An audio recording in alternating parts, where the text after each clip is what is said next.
Praise the Lord dear friends. ఈరోజు 1000 prices in తెలుగులో part 37 కీర్తనల గ్రంథంలో నుండి నీళ్లు అనే అంశం మీద మనం స్తుతి ఆరాధన చేయబోతున్నాము. మొట్టమొదటిగా కీర్తనలు 36 అధ్యాయం 9వ వచనంలో నీ యొద్ద జీవపు ఓట కలదు. ఈ వాక్య ప్రకారంగా నేను దేవుని ఎలా స్తుతించానంటే, యేసయ్యా మీ యొద్ద జీవపు ఓట కలదు.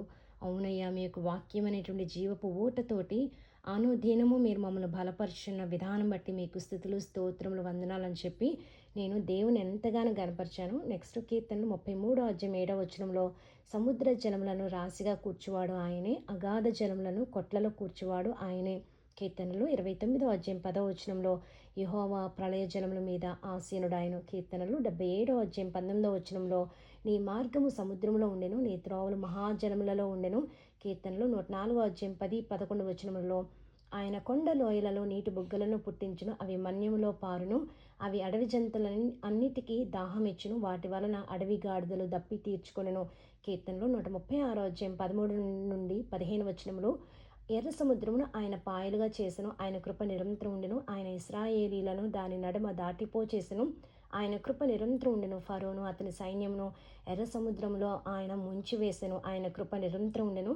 కీర్తనలు 95వ అధ్యాయం 5వ వచనంలో సముద్రము ఆయనది, ఆయన దాన్ని కలుగచేసెను. కీర్తనలు 29వ అధ్యాయం 3వ వచనంలో యెహోవా స్వరము జలముల మీద వినబడుచున్నది. కీర్తనలు 114వ అధ్యాయం 8వ వచనంలో ఆయన బండను నీటి మడుగ్గాను చెకుముకి రాతి బండను నీటి ఊటలుగాను చేయవాడు. కీర్తనలో 147వ అధ్యాయం 8వ వచనంలో ఆయన ఆకాశమును మేఘములతో కప్పువాడు, భూమి కొరకు వర్షము సిద్ధపరచువాడు.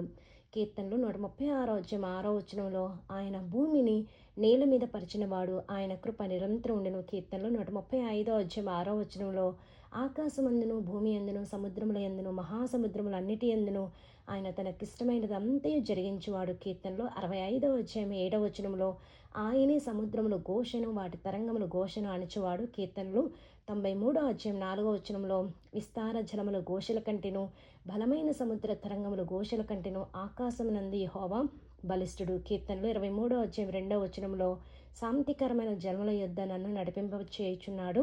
కీర్తనలు 18వ అధ్యాయం 16వ వచనంలో ఉన్నత స్థలము నుండి చేయి చాపి ఆయన నన్ను పట్టుకొని మహాజలరాశులలో నుండి తీసెను. కీర్తనలు 146వ అధ్యాయం 6వ వచనంలో ఆయన ఆకాశమును భూమిని సముద్రమును దానిలోని సర్వమును సృజించినవాడు.